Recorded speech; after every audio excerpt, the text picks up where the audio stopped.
All right, Brocky here, Whiskey and Kicks. I'm here at Gallagher and Graham Liquor Store in Washington, D.C. Here to do a little talk with these guys about what they do. But the owner was kind enough to reach out to a friend of his who is the owner of Boar Creek Distillery, Will Dawson. Welcome to the show, man. Thanks so much. I really appreciate it. So let's tell the people a little bit about yourself and your background in the industry. Yeah, absolutely. So I really sort of stumbled into it. I never had any plans on starting a distillery. When I was in school, I went to a trade college while I was going to a 4-year school as well. Got certified as a welder and was sort of playing around with it. I've always liked food. My first job was in a tobacco shop. So it's, tobacco and whiskey and cigars and all that stuff. Yeah, that's always been a big focus in my life. And I've always liked cooking. And I really got into whiskey, not so much for the drinking of it, which I appreciate. It's a little strange, but I always really liked the process of it. Yeah. And so I manufactured some stills and was just playing around with some ingredients and just sort of tinkering for the sake of tinkering, and found a really interesting process that allows us to create what we hope at least is a pretty novel take on a traditional American whiskey. Let's get into the process, man. So you guys, it's kind of not traditional in the sense with the red oak barrel that you're using. So explain how did you stumble into that? So a lot of one thing that I'm sort of excited about doing with this company is really trying to re-educate people on the fact that there's this stereotype of Appalachian moonshine that people from the South, especially from the hills of Appalachia, which is where my family's from, that they make this really harsh, horrible whiskey. And the reality of it is, if you ask most people, if you can get them to be honest, the clear spirits coming out of the hills of Appalachia are really exquisite, unique, beautiful products, and they all tasted really fantastic. What they would then do is take all of the runoff that wasn't any good and package that and sell to other people during Prohibition. So the stereotype of moonshine is really just the dregs from a really beautiful artistic process that those people just kept to themselves. Okay. So with that spirit in mind, what I've really tried to do with the red oak, and we cut and mill all our own red oak. We actually we do all the aging and barreling ourselves, and it gives us a lot more control. The red oak has larger diameter capillaries in it, so it has a faster exchange with the tannins and the oils inside the wood than white oak would. Oh, okay. And so that's what allows us to have a much richer, fuller body of flavor. Also, one of the nice things is that when you soak anything in white oak for 5 or 10 or 20 years, there's an attenuation to the flavor profiles that could occur. So the one nice thing about red oak is it's still familiar, it's still in the ballpark. It's not a gimmick. It's not adding some chemical additive. Right. But it does contribute a little bit more of an aromatic and floral note that is a little bit different. And that's a big part of it for us as well, is offering customers something that really is unique. Yeah. That this isn't popular to say, I think, but at the end of the day, Jack Daniel's, Maker's Mark, these companies don't make bad products. Right, for sure. And I think that it's one thing that's important, much like you saw with IPAs and craft beer. It's important for customers to not only have a positive experience, but a differentiated experience. Right. Because it's McDonald's isn't popular because it's the best food in the world, but you know what you're getting. You got that right. And last night at 2 a.m.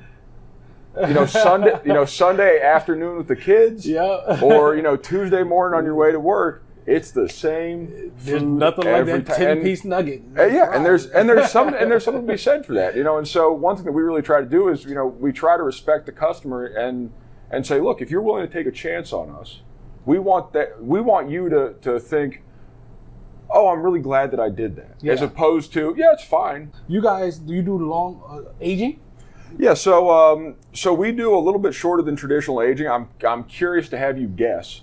After I taste the whiskey? Yes, it punches above its weight. Man, I can't wait. I'm proud to say that. I hope so. With the aging process, and it's part of the reason I referenced my background in cigars. When you're making cigars, there are 3 people or 4 people before they're rolled that are all paid extremely good money, that have inherited their jobs from their fathers. They're coveted within the industry, growing, selecting when to pick the tobacco, when it's, how it's growing. They bunch it into what are called hands, which then dry in the tobacco house. And they take those hands and put them into bunches, and those bunches ferment. And these are all very carefully considered, measured processes that have a lot of oversight and a lot of value placed in them for the result of the cigar. Absolutely.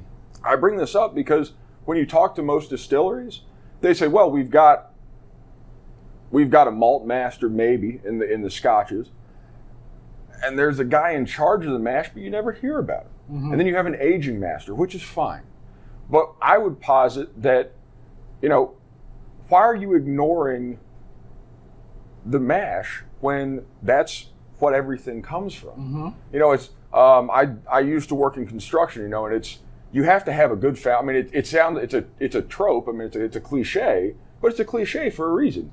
You have to have a good foundation. True indeed. You're right about that. if you build a 10-foot by 10-foot foundation, you cannot build a 5,000 square foot house. Right. And so, to my original point about the differentiation and delivering the customer something that's good and unique, we really try to focus on the mash bill. We use twice the ingredients you find in the traditional whiskey mash. Okay. It's all locally sourced ingredients, but we really try to focus on making something that when it comes out of the still, it already tastes good. It's ready to go. Like I said, I love the traditional whiskey. I'm never sad to have one. Right. But as far as offering something truly unique, I sort of compare it to, if Ford made a car and they said, well, it's fine, but the longer it stays with the mechanic, the better it gets. I'm like, wait, why isn't it good when it comes off your assembly line? Right. Like, sure, tune it up. I love a performance car, whatever. That's a good point. But why isn't it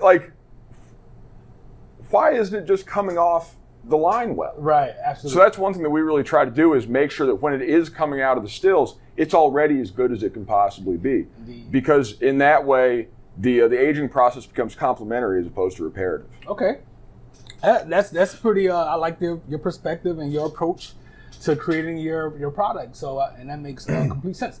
What did you bring with you today? So we've got our two products. We've got Boar Creek's Appalachian Whiskey and then our Reserve Small Batch. Okay. Do you want to get into the tasting, or do you let's do it. All right. Well, what do we have here? What are we going to taste today? So we've got our two whiskeys. We've got Boar Creek Appalachian Whiskey, which is our first product, then our Reserve, which is a little bit more akin to a Scotch. Okay. Like I said, what we've tried to do is create something that's unique, but still stays within the wheelhouse of traditional whiskeys. I'll start you off with the Appalachian whiskey. Yeah. Like I said, we use twice the ingredients you find in standard whiskey mash, and then we run it through stills I designed and built myself. Red oak. Yes, sir. Yeah, we age it in red oak as opposed to white oak, so you get a lot more stone fruit and rose hip, especially cherry and plum on the back of your palate. If you close your mouth and exhale through your nose, you get a lot of apple and citric notes. So one of the nice things about this is it has a little bit more of a floral tone to it. Yeah. Like I said, from focusing on the mash, you get a lot more of an aromatic body as well. Man, that is something special. Let's see. So like I said, if you close your mouth, exhale through your nose, that passes it over your olfactory bulb and gives you access to a much broader range of flavors.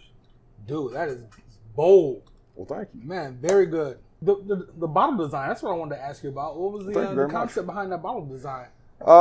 So I mean, I don't know exactly. I mean, I did it, but I'm not sure. I just sort of. You just liked it. Yeah. That's good enough. I like that. So with this logo, we've got, I mean, there's some symbolism to it to a degree. We feed all our spent mash to pigs that we keep and raise on site. Oh, okay. And so that's the boar's head. And then we have the two plows, which sort of symbolize our relationship to the land. My family's been there since the 1680s. We do everything ourselves, all that sort of stuff. The stags are representative of they're red deer stags. They're not American whitetails. And so that's sort of a callback to the Scottish Highlands, where my family's from and whiskey got its start. Okay. And then this is actually the mountain range that my family's from, down in the Blue Ridge Mountains. That's my grandfather's parents' house. That's my grandmother's parents' house. Oh wow! Yeah, which is just kind of a neat little thing we did. That's dope, man. That's the meaning in there. Yeah, but thank you. It's a friend of mine named John Story down in Winston-Salem did the designs, did the actual drawings and stuff, and he did a wonderful job. But yeah, so that, like I said, that one's a little bit higher proof. It's meant to stand up a little bit more. That's good stuff. That's really sort of the take on the Appalachian idea that we were talking about before. The Reserve is a little bit more, like I said, a take on a Scottish whiskey. It's got a little bit more smokiness. It's more mellow. With this one, if you close your mouth and exhale through your nose, you get a lot of grapefruit and raspberry notes. Okay. And then on the palate, you get a nice hazelnut and some creamy leather as well. Just up front, the difference between the two is so distinct.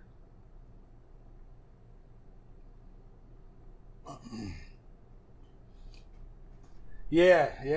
That's fantastic, man. Well, thank you very not much. overly smoky. It is smoky, but not overly smoky. If there's such a thing for all the Scotch lovers out there, just bear with me because I'm not big on Scotch. I'm getting there. I like Scotch, but I'm not there. No, yet. I'm a big Lafroig guy, but I kind of leave. You know, if you're not doing peach smoking, I think it's, you know, leave that to the good, powers dude. that be. Well, thank you Both very of much. these things, I'm impressed. I appreciate that. You know, it's just interesting getting the fruity flavors coming out. You know, that's really good. Well, thank you very much. So the red oak does that. Yeah. So that's a lot of that's the mash. The mash. Okay. The continuity. I'll say this: the continuity in flavors. That's sort of like that. The more floral components are from the red oak. The oily flavors on your tongue. So what it is that the red oak contributes oils and tannins. That's what's coming out of the oak, and so those flavors traditionally are picked up by your taste buds on your tongue. Most of what you're getting through your olfactory bulb when you close your mouth and exhale, a lot of those are the aromatics derived from the distillation process. Y'all hear this shit? This is science, man.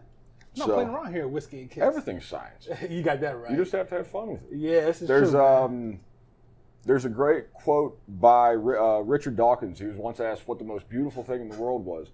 He said it was mathematics, because it's the only thing that we've invented that doesn't exist. Right? You can't find two, and I mean you can find two of it's a concept, right? But it doesn't actually exist, and yet it explains everything in the world. Isn't that something? You know, and it's a really, you know, I sort of feel that, you know, this has given me a newfound appreciation for science and the fact, you know, it's occurring whether or not you want. It's just a question of availing yourself of the literacy. Dude, to have something that you stumbled into to turn into something like this, man, it has to be a great feeling for you. Well, yeah, it's a lot of fun. So, to your original question, do you want to take a guess on the age statements? Oh man, the age. I'm not good at this, but if I had to guess, I had to think back to some of my stuff that I have on my shelf. I mean, this is something that I would think had to be in a barrel for at least like 3 to 5 years. Okay. I would think. And what about the Reserve? That I would really just be, I have no idea, because Scotch, when it comes to a Scotchy taste, I'm not sure how long it would take to get these types of tastes. So if I had to guess, I would say 5 years too. Okay. You're close. If we round down a little bit, you're on the nose. Okay. It's 3 weeks. 3 weeks. Yeah. So only off by down a little bit. You see what he did to me just now? 4 years, I 11 thought we were months better and a than week. that, dude. But yeah, both of them. Both 3 weeks old. Yes, sir. 3 weeks. That's amazing. Well, thank you very much. That is amazing. I am thoroughly impressed. And thank you. Well, the reason that I bait you into that, which is unfair, and I apologize. So unfair. But it does have an end goal, and the idea is that I think that it's important to, I mean, not just for us as a company and whatever else, but I think that it's really important and valuable for people to begin to appreciate that, you know, a lot of these things that are derived from the aging process can be derived from the aging process, but there's also a different way to get there. True indeed. And so, like I said, I mean, that's the goal for us. Is, you know, by no means challenging it. Like I said, I love traditional whiskeys, and I'm a fan of traditional whiskeys, but I really think that there's room to explore something new. For sure. And that's something that I think is really important to us. You know, you guys are kind of like the front runners, because I've been hearing things in the industry and people saying that the focus on age statements is kind of going away a little bit. You know, so it's like no reason to really be stuck on that. If it's good whiskey, it's good whiskey. Just taste it, and if you like it, you know, enjoy it. No, that's one of the biggest things. Like I said, starting out in the cigar business, especially, I always got in trouble from my boss, who's a dear friend and a wonderful man, but he'd always get annoyed at me because customers would come in, they go, which one do you think is the best? And like, this one's, you know, 15. I go, just whichever one you like. I don't know, you know, are you really gonna, you know, I'd sort of argue people down, which apparently is not the right thing to do in retail sales. Right. But, you know, it is so much, you know, having the wherewithal and self-confidence to go, you know what, it's good, but I like, the one I like's cheaper, but I like, you know, like Catoctin Creek's rye is probably my favorite rye on the market. My second favorite one is the Jim Beam Black Rye. It's like $25. Catoctin Creek's is great. It's wonderful, but it's very affordable. And, you know, Jim Beam's rye is like $25 or whatever. And those are my two. Bullet Rye, it's just not my, I mean, not to get after them, but it just comes to mind. It's not my bag. But I think that that's one of the things I really sort of beg people is have the confidence. If you like something that's not sort of impressively priced, who cares? Enjoy it. That's better for you. Yeah, I mean, yeah, good. I mean, and it's more money in your pocket and whiskey in your system. And if you want to spend more on one, you know, God bless you, go right ahead. But it's just like I think that there's a real compulsion to say, well, mine is 12 years old, so it's better. It's, well, it can be better. You know, pop culture type of thing. People follow. So, you know, man. Well, man, I appreciate this, dude. It's been fantastic, man. It's been a blast. I am thoroughly impressed once again with these whiskeys. 3 weeks, I'm blown away by that. Well, thank you so much. And I wish you all the success in the world, man. I appreciate you coming out here and doing this with us. Well, you as well. Well, thank you so much again for taking time. Again, man. All right, Whiskey and Kicks.